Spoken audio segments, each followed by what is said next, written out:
Aí do temor que o PCC está causando em todo o Brasil, mais uma vez, a gente estava falando sobre a ameaça, né, que foi feita ao governador Geraldo Alckmin. Você teve acesso ao conteúdo todo, ao teor todo dessa conversa? Porque a gente teve acesso a um trechinho muito pequenininho. Ficou uma impressão de que está faltando alguma coisa aí, né? Eu não tive acesso mesmo porque isso é um procedimento sigiloso e que, obviamente, nós não temos acesso. Mas podemos imaginar como isso estava sendo preparado, né? E por que eu estou dizendo isso? Havia um plano já traçado pelo PCC de fazer resgate de alguns líderes do PCC utilizando helicópteros, né?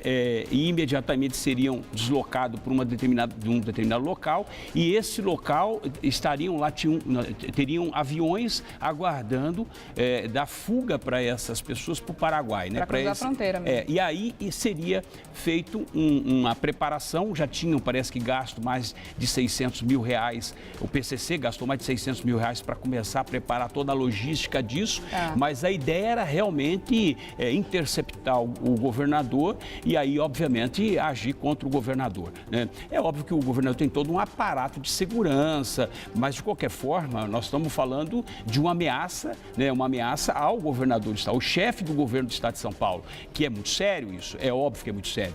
Agora, o que eu vejo com relação à questão, quando eu falo que o governo perdeu a capacidade de punir, a gente tem que fazer comparações, Regiane, e aí vem o sistema prisional no Brasil. Nós temos aí 600 mil presos em todo o país, né? Ou seja, você tem uma quantidade bastante significativa em São Paulo, né? Ou seja, quase 50% se encontram aqui. Agora, tem uma questão. Uma coisa, nós falamos muito em ressocializar o preso. Só que tem uma coisa. Uma coisa é você ressocializar o preso que tem capacidade de ser ressocializado, de trazer para o convívio. Só que você tem alguns marginais, alguns presos que você não tem condição de ressocializar. Não adianta. Esse não tem. Aí o que você tem que aplicar? Punição. Aí sim é a punição, aí você tem que punir a pessoa. Eu vou dar um exemplo nos Estados Unidos. Nós temos 600 mil, essa é a população carcerária. Nos Estados Unidos eles têm 2 milhões e 300 mil pessoas lá cumprindo pena. Só que tem um detalhe. A cadeia, ela é sempre muito limpa. Você sabe por que é limpa? Porque o preso, ele pega um corredor e começa a limpar aquele corredor até o final. Quando ele chega lá no final, ele volta e continua limpando o mesmo corredor. Isso é punição. Ele fica o dia inteiro limpando aquele corredor, aquele mesmo corredor. Isso é punição. Ele não dá, o sistema não dá a ele o direito de fazer qualquer outra coisa, ligação telefônica ou qualquer outra situação. Aqui eles ficam no ócio total.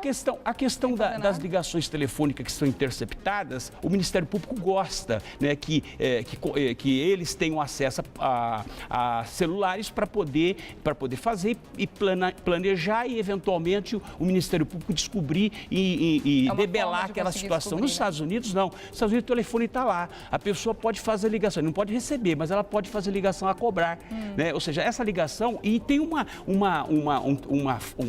gravação logo no início dizendo o seguinte: essa gravação está sendo monitorada.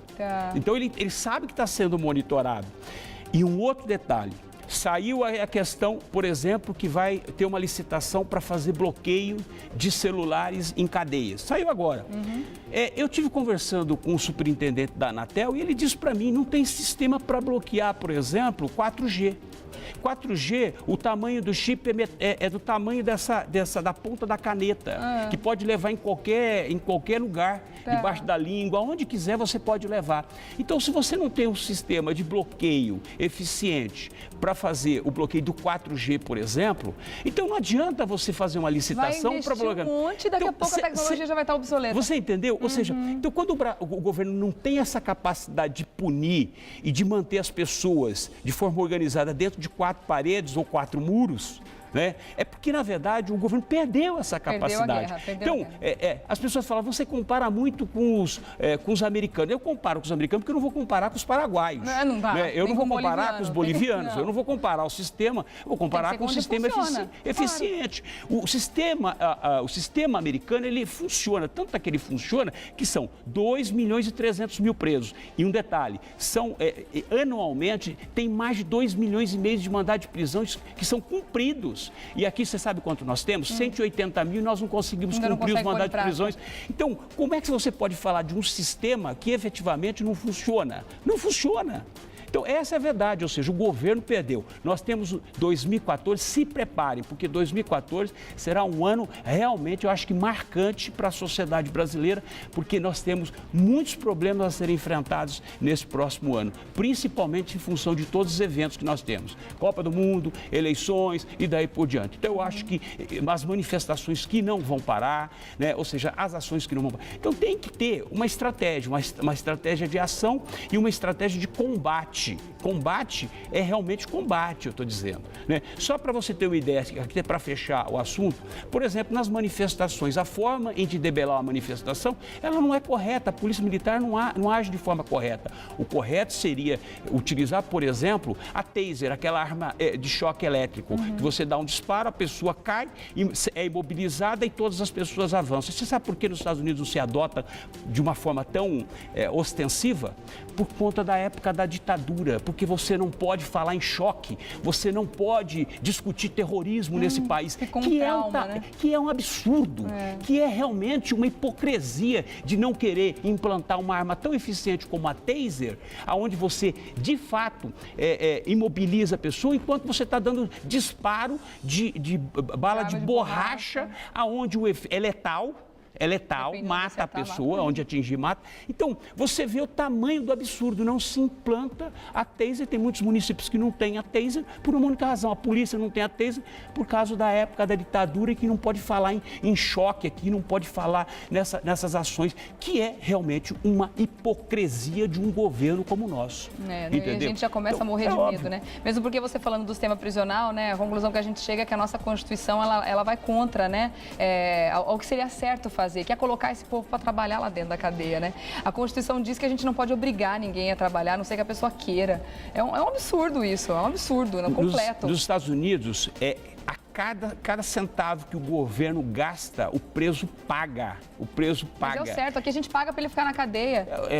Dá dinheiro para a família dele. Presídios privados, por exemplo. Nós não temos presídios privados aqui onde a pessoa tem que trabalhar. Lá tem que trabalhar. Você quer ir para o presídio privado? Ótimo, lá você tem que trabalhar. Você quer sustentar a sua família? Lá você vai ter que trabalhar. É isso, ou seja, esse sistema não é o sistema de ordem, sabe? E cumprir o sistema legal. Aqui eles ficam no ócio e os poucos que poderiam ser ressocializados acabam ficando irremediáveis depois que saem de lá. Então, essa é a constatação que nós temos num país completamente ineficiente, que a segurança pública ela é praticamente negativa. Pois é. Vamos continuar falando desse assunto, doutor Eduardo? Vamos marcar nosso próximo encontro? Não é a próxima semana, porque na próxima semana nós estamos nós vamos estar com a Assembleia de Instalação do Comitê Permanente da Latino-Americano, né? Para prevenção de crime, que é um comitê instituído pela ONU, inclusive, onde nós estamos preparando, vamos discutir bastante essa questão para a América Latina toda. São 19 países. Enquanto isso, você vai fazendo aí o contato com o doutor Eduardo Leite através do Facebook 500 Melhores Júris e a gente se vê na outra semana, então. Na outra semana. Boa sorte lá. Obrigada, viu, doutor Eduardo? Obrigado. Até uma próxima. Até a próxima. Obrigada.